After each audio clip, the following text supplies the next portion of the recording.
All right, so we're diving into the mystery surrounding Bruce Lee's death. Oh. This is something that has captivated people for decades. Yeah. You know him, the martial arts legend, Mm-hmm. movie star breaking barriers, Right. and dying so young at just 32. Yeah, It left a lot of unanswered questions. it really did. So, And what I find really fascinating is even with all of our modern forensics, right. we're still piecing together what happened. Yeah. You know, the official cause of death, cerebral edema, Swelling of the brain. swelling of the brain. But that's just opening up a whole new set of questions. Exactly. It really And is. we've got medical reports, eyewitness accounts, and even like new analysis coming out. Yeah. It feels like the deeper we go, the more intriguing it gets. It really does think about it. You know, July 20th, 1973. Okay. Bruce Lee's in Hong Kong working on Game of Death. Right. And he meets up with his producer, Raymond Chow. Okay. Has a meeting with George Lazenby, No kidding. the James Bond actor, Wow. talking about a potential project. Wow. Everything seems normal. Wait. Hold on. Back up a sec. Yeah. We've got Bruce Lee. Yeah. This guy is known for his incredible health and discipline Right. at the peak of his career. Yeah. And he just takes a nap and never wakes up. I know. That already doesn't sound right. No, it really doesn't. Does it? That's what makes it so perplexing. Yeah. And so later that afternoon, he complains of a headache while he's at actress Betty Ting-pei's apartment, Okay. takes a painkiller, lies down, and that's it. Wow. So what happened? Yeah. So the official explanation is cerebral edema. Right. But what does that even mean for someone like Bruce Lee? Yeah, so cerebral edema, that's a buildup of fluid in the brain, Okay. creates this intense pressure inside the skull. Right. And it can be caused by a lot of things, Okay. but the effects are very serious. Okay. You can have disrupted brain function seizures, coma, and even death. Right. So imagine like... Okay, before we get too deep into the medical Yeah. stuff, can you give us like a picture we can understand? Right. What is cerebral edema? Sure, so analogies help. Yeah. Imagine your brain is like this delicate computer, Okay. right? And cerebral edema is like a sudden power surge Okay. that overloads the system, Right. causes it to malfunction, and in severe cases, it can cause irreversible damage. Gotcha. Okay, that makes sense. Yeah. So we've got severe brain swelling. Mm-hmm. But what triggered it? That's the million-dollar question, isn't it? Right. So back then, one of the first theories that came out was an allergic reaction to the painkiller Okay. he took. Uh-huh. But now you're probably thinking, well, wouldn't there have been other signs of an allergic reaction? Yeah, like hives, trouble breathing, something more than just a headache. Exactly. And that's what makes that theory unlikely. Right. Because the autopsy didn't find any of those classic signs. Okay. And Lee had taken aspirin before without any issues. Right. So we have to look elsewhere. Okay, so if it wasn't an allergy, what else could it have been? Well, you know, there were a lot of rumors swirling around at the time.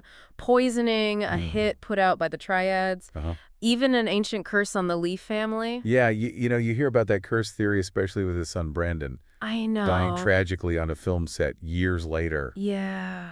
It's a chilling thought. It is. But is there any evidence for any of this? Not really. Okay. No poison was found in his system. Okay. There's never been any proof connecting the triads to his death. Gotcha. And the curse, well, let's just say there's no scientific basis for that. Okay, so we can set those theories aside for now, Yeah. but we're still left with this puzzle. Right. What caused that fatal brain swelling? And this is where a previous incident in his life becomes crucial. About 10 weeks before his death, Lee collapsed while he was working on the dubbing for Enter the Dragon. Okay. He was in a small, overheated room. Apparently, they'd turned off the air conditioning to avoid messing with the sound. Oh, wow. And after about 30 minutes, he started convulsing and was rushed to the hospital. Wait, hold on. Yeah. So there was another incident where Bruce Lee collapsed, That's right. and this was just weeks before his death. Yeah, about 10 weeks before. Wow. And you want to know the diagnosis back then? Yeah. Cerebral edema. Wow. He recovered. He did recover. But that incident raises a huge red flag, It does. doesn't it? It Yeah. suggests that there might have been something going on with his body that made him vulnerable. Right. Okay, now this is where it gets interesting. Yeah. We're talking about Bruce Lee, Yeah, the picture of health and fitness. I know. Could he have been susceptible to something like heat stroke? Yeah. It almost seems too simple. It might seem that way, but heat stroke can affect anyone. Okay. Even elite athletes. Right. And you have to remember, Lee's workouts were legendary. Yeah. I mean, he was pushing his body to the limit, Oh, yeah. combining martial arts with weightlifting and even isometric exercises. Right. Which were pretty cutting edge back then. Right. So he was already pushing himself incredibly hard. Mm-hmm. But wasn't there something else, something about his sweat glands? You're exactly right. Okay. This detail is often overlooked, but Lee actually had the sweat glands in his armpits surgically removed. What? Really? Yeah. He felt that excessive sweating looked bad on camera. So wait, so he couldn't sweat as easily? Right. That's got to be crucial for regulating body temperature, especially in the Hong Kong heat. Absolutely. It significantly reduced his body's ability to cool down naturally. Wow. And on that July day, it was scorching hot in Hong Kong. Okay, so I'm starting to see the picture here. Yeah. We've got this incredibly intense training regimen, Yes. a compromised cooling system, Yeah. and a previous episode of cerebral edema, possibly linked to heat. Right. It started to feel like this might not have been just a random occurrence. Yeah. Could it have been a second fatal heat stroke? That's a very compelling theory, and having one heat stroke makes you much more vulnerable to another one. Oh, wow. And the consequences can be even more severe. Right. Plus, there's another factor we need to consider. Oh, wait, there's more. What else could have been at play here? Well, remember how Lee was acting out scenes for Game of Death that day? Yeah. According to Raymond Chow, he was full of energy, practically jumping around while describing his ideas. Yeah. This kind of exertion in that heat could have easily pushed him over the edge. Right. So we're looking at heat stroke as a major factor, potentially made worse by his sweat glands being removed and his previous episode. Right.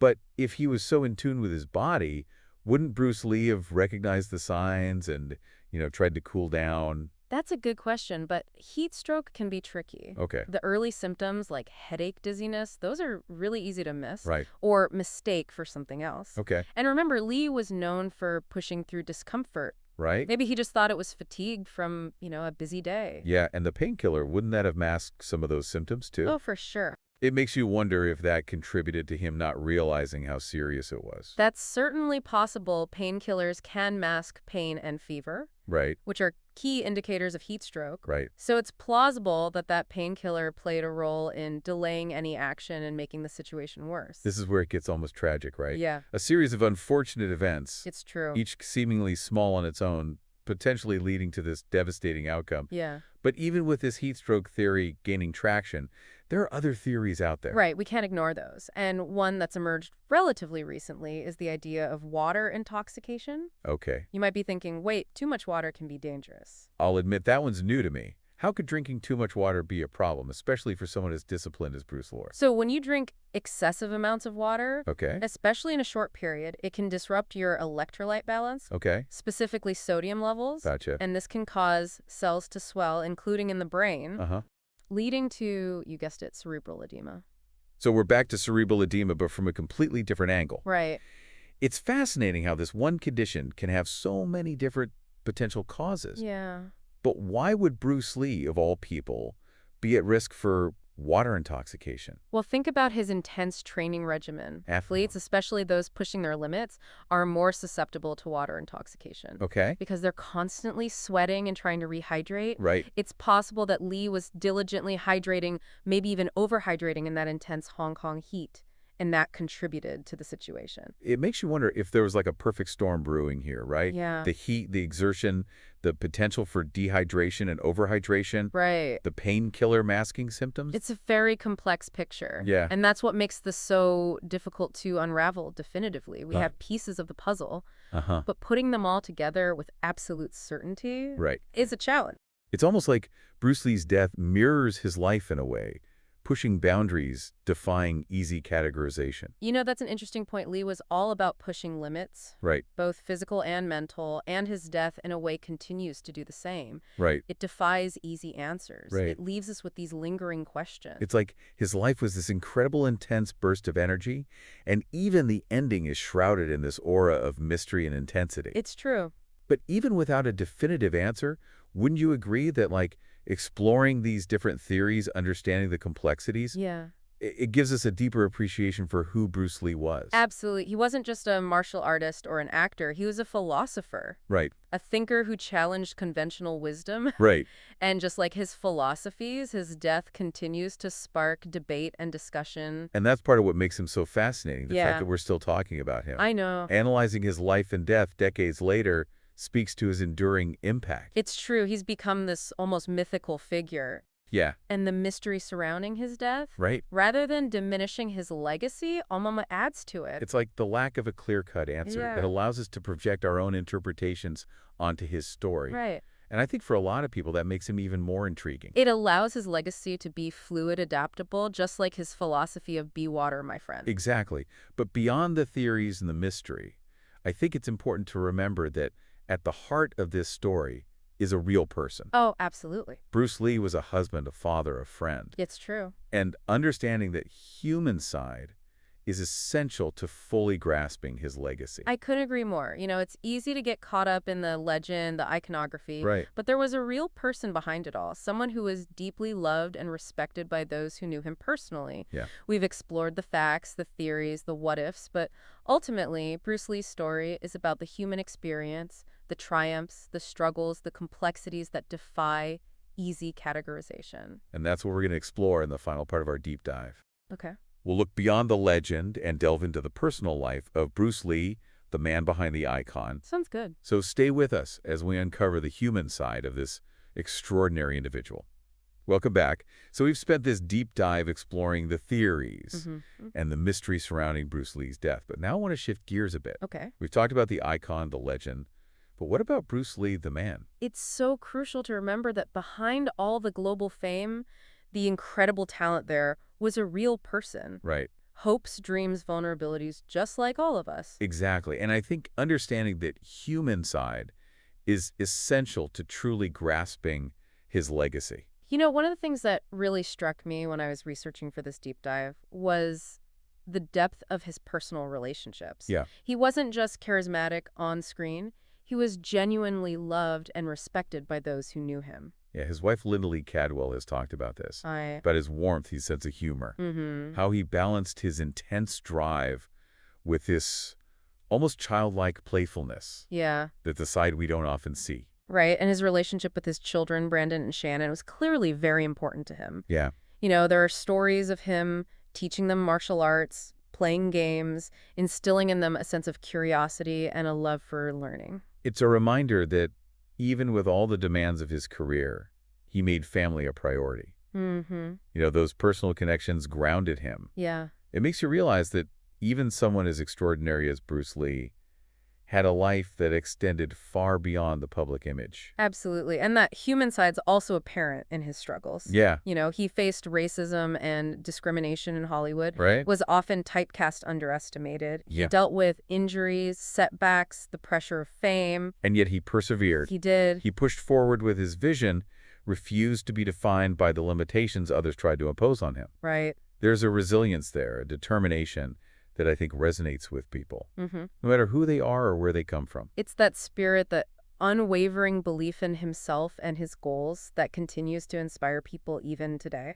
Yeah. And it's a message that goes beyond cultural boundaries. Right. It speaks to something universal in all of us. It makes you think, doesn't it? It does. Here's a man who seemed to defy the limits of human potential. Yeah. Yet he faced the same vulnerabilities, the same fragility that we all experience. And I think that's one of the most valuable lessons we can take away from his story. Yeah. It's not about achieving superhuman strength or invulnerability. It's about striving for excellence while acknowledging our limitations. Right. It's about embracing the fluidity and adaptability that Lee embodied both in his life and his philosophy. It always circles back to that famous quote. Yeah. Be water, my friend. Be water. Powerful yet yielding, adapting to any obstacle. Yeah. And maybe that's how we should approach life, too. I think so, remembering that life is unpredictable, that even the strongest among us are subject to forces beyond our control. But I don't think that diminishes his legacy. In fact, I think it makes it even more powerful, more relatable, more human. Exactly. It reminds us that Bruce Lee, despite his extraordinary abilities, was ultimately human, just like us. So as we reach the end of our deep dive into Bruce Lee's life and death, what stands out to you? What will you take away from this exploration? For me, it's that reminder to never give up on our dreams, to push our boundaries, to live with intention and purpose, and perhaps most importantly, to cherish the human connections, the love, the laughter, the shared experiences, because those are the things that truly give life meaning. We've covered a lot of ground today, from the mysteries surrounding his death to the man behind the legend. Yeah, it's been great. And I don't know about you, but I feel like I've gained a whole new appreciation for Bruce Lee, not just the icon, but the human being. Thanks for joining us on this journey, and until next time, keep exploring, keep questioning, and keep diving deep.